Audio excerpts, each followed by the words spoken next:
اعوذ باللہ من الشیطان الرجیم بسم اللہ الرحمن الرحیم. زما خیال دی چې ډیر اوږد پروګرام وچلید او تاسو ښه ستړي شوي یئ. زه د هر څه له مخه خو د لوی افغانستان نه چې کوم میلمانه راغلي دي دوی ته په خیرالې وایم او نور چې کوم میلمانه ناست دي په پریزیډیم کې داسې ده چې اوس مې محبوب ته وی چې د کله چې تاسو غواړئ چې زه مخکتنه روانه کم نو په هغې کې مشاعره کېږده. کله چې غواړئ چې مخکتنه دې روانه شي نو په هغې کې مشاعره کېده. کله چې وایي چې مشاعره دې روانه شي نو په هغې کې موسیقي کېده. ځکه چې دا مخکتنه چې ده دا د پولس شی دی او مشاعره چې ده نو دا د ولس شی دی. کله چې تا په مخکتنه کې مشاعره کېښوده او بیا دې ګاڼړخیزه کړه نو هغه کتاب په ځای پاتې شي. پکار دا وه چې د محبوب جان د کتاب مخکتنه ده چې په دې دیوالونو باندې د هغه شعرونه په کاغذونو باندې لیکله شوی په فلیپس باندې لګېدلی وې. د دې نه علاوه چې کم از کم 3-4 کسانو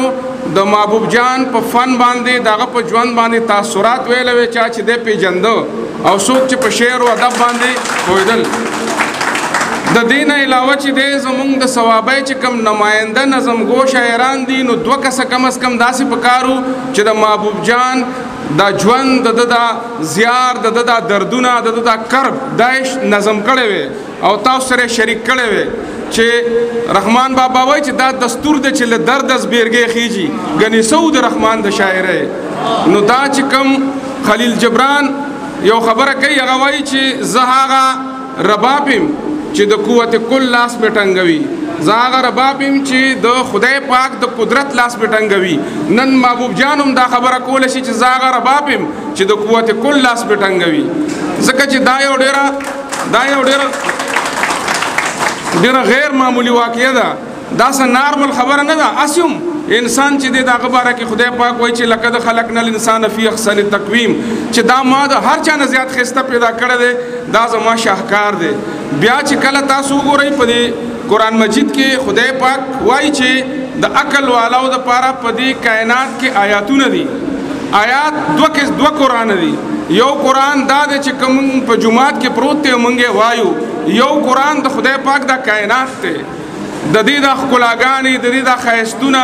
د دې دا مزیدارۍ د دې دا رنګینۍ د دې د فطرت دا د تورانکو اوازونه د ابشار ترنمونه د مولانا صاحب د پڼو چغار دا ټول د دې کائنات ښکلا ده او دا د دې قرآن آیاتونه دي. خو په دې کې د ټولو نه لوی آیات چې دی نو دا د انسان خپل وجود دی چې خدای پاک وایي چې دا ما شاهکار جوړ کړی دی. او په دغه آیاتونو کې کله کله خدای پاک چا لیدلی نه دی خو په خپلو قدرتونو باندې ښکاره کېږي او دغه قدرتونو کې یو قدرت چې دی نو محبوب جان هم دی چې هغه خدای پاک مونږ ته ښیي چې وګورئ زه یو داسې بچی هم پیدا کولی شم چې هغه لا د خپل ذهني عمر هغه بلوغت ته نه دی رسېدلی چې د هغه بالغ نظري پیدا شي. خو زه په ماشوموالي کې هم یو ماشوم لا بالغ نظري ورکولی شم. زه په ماشوموالي کې هم یو ماشوم له داسې بینا سترګې ورکولی شم چې تاسو ټولې نه شئ لیدی او هغه یې پې لیدی شي. د څیزونو حقیقت چې دی دا نه ده چې کوم موږ ته ښکاري. څیزونه داسې دي نه چې څنګه ښکاري. څیزونه چې څنګه دي انو هغه مونږه چې کله غني خان رحمت الله علیه به وي چې تاسو سترګې پټې کوئ انو تاسو به د څیزونو په حقیقت باندې پوه شئ. او غالب وایي که نه چې ہیں کواکب کچھ نظر آتے ہیں کچھ دیتے ہیں دھوکہ بازیگر کھلا.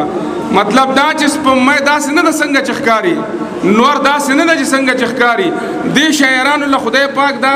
استعداد ورکړی چې دی د څیزونو روح ته کوزیږي. او دا محبوب جان چې دی دا ګورئ د تخلیق د دنیا یو ډېره منفرده تجربه ده چې خدای پاک په خپله کړې ده. دا ګوره خالق په خپله دا تجربه کړې ده او دنیا ته یې ښودلي دي چې زه کله کله داسې کارونه هم کوم چې هغه زما د خپل رولز ریګولیشن یا چې کوم اصول ما جوړ کړي د هغې نه بالکل برعکس وي. نو زه محبوب جان له مبارکي ورکوم د ده په دې ړومبي بچی باندې چې دی لا په خپله بچی دی خدای وله بیا په غېږ کې تخلیقي بچی ورکړ. نو زه دله مبارکي ورکوم او ثوابۍ ټولې ثوابۍ له هم او لر او بر ټولو پښتنو له مبارکي ورکوم چې د شعر و ادب په کنډاو باندې یو داسې بچی راوخته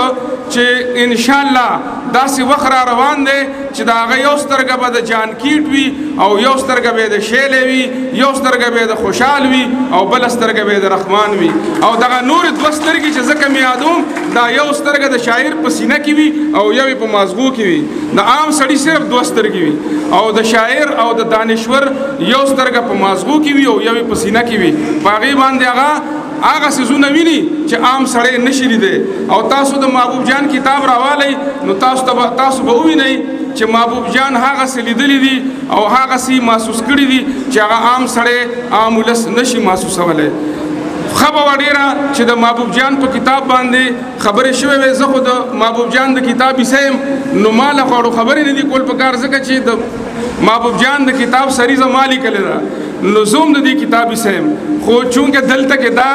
رسم پوره نشو نو ځکه ما د محبوب جان د کتاب نه خبره شروع کړه چې د کوم کتاب مخکتنه ده کومه چې د صوابۍ مبارکي ده کومه چې د ټول افغان قام مبارکي ده او په یو داسې سټیج باندې د ژوند په داسې پړاو باندې محبوب جان مونږ قام ته د خپله شاعري ډالۍ کړه چې د پښتنو په وطن باندې یو بل فساد راګډ دی پښتانه د یو بل ستونزې سره مخ دي د یو داسې ستونزې سره مخ دي چې دشمنان د دوی نه زیات هوښیار دي او دشمنان یو دشمن چې لاړ شي نو د هغه دلالان بیا په خپلو کې د پښتنو ویش کوي په داسې حالاتو کې چې نن بره پښتونخوا یو ځل بیا د ډېر لوی بحران سره مخ ده نو زه دعا کوم د خدای پاک نه چې خدای پاکه په لوی افغانستان کې په لاره بر کې امن راولي او خدای پښتون له عقل ورکړي خدای پښتون له عقل ورکړي پوهه ورکړي زمونږ د کلي صوبت خان بابا به وي به پښتون د خدای پاک نه ځمکه غواړي ښه ډېره تربور پې له وژني د اجرتي قاتل کار ته هم اخلي او پیسې ته هم ډېرې غواړي او ښکلې ښځه هم غواړي خو چې کوم شی ورڅخه نشته نو هغه نه غواړي او هغه عقل دی چې کوم شی دڅخه نشته عقل نو هغه نه غواړي او هغه به په دې ټوله پښتونخوا کې وګرځي چې موږ شي انو تاسو به یو پښتون داسې پیدا نه کوي چې خدای ته لاس اوچت کړي چې خدای پاکه زه ډېر زیات کم عقل یم ماله عقل راکړه دې ښځې له هم عقل پکار دی دې کام له هم عقل پکار دی دې ټوپک له هم عقل پکار دی دې شاعرۍ له هم عقل پکار دی او دې ژوند له هم عقل پکار دی او دې بچو له هم عقل پکار دی نو خدای پاک دې پښتون کام له عقل ورکړي پوهه ورکړي چې دې خپل ژوند د دې دور چې کومې تقاضي دي د کم دور نه په دې خبر راټولوم د کم دور نه چې پښتون کام تیریږي یو بلا د تیرو څلوېښتو کالو راسې پښتانه د یو خاص قسمه بحران سره مخ دي یو داسې کرایسس یو داسې بحران چې دا په قانونو باندې ډېر کم راځي پښتنو سیاسي بحرانونه بلا لیدلي دي د پیر روخان د دور بحران د مغولو د لاسه د خوشحال بابا د دور بحران د حضرت باچا خان رحمت الله علیه د دور یو ډیر اوږد بحران خو نن پښتانه صرف د سیاسي بحران سره نه دي مخ پړومبي ځل باندې د تهذیبي بحران سره مخ دي نن زمونږ قدرونه زمونږ د لاسو نه وځي زمونږ روایات زمونږ قدرونه زمونږ اجرا جومات جرګه ننواتې میلمستیا دا زمونږ د لاسو نه داسې وځي لکه څنګه چې مۍ له ته څومره زور ورکوې نو هغه په هغه زور ستا د لاسه وځي زاړه قدرونه ماتیږي او نوي قدرونه د سرمایه‌دارانه نظام په غیږ کې روان دي جوړیږي او هغه ډیر غیر انساني او ډیر غیر پښتون قدرونه دي په داسې حالاتو کې موږ د یو داسې بحران سره مخ یو زموږ بچي چې کله چې یو کام د ټرانزیشنل پیریډ نه تیریږي کله چې یو کام د بحراني دور نه تیریږي کله چې یو کام خپل قدرونه بایلي کله چې نوي قدرونه جوړیږي نوي آلات جوړیږي نوي حالات جوړیږي خو خیالات زاړه وي داسې حالاتو کې د اردو شاعر وای تہذیب نو سے ڈرنا طرز کہن پہ اڑنا منزل یہی ہے مشکل قوموں کی زندگی میں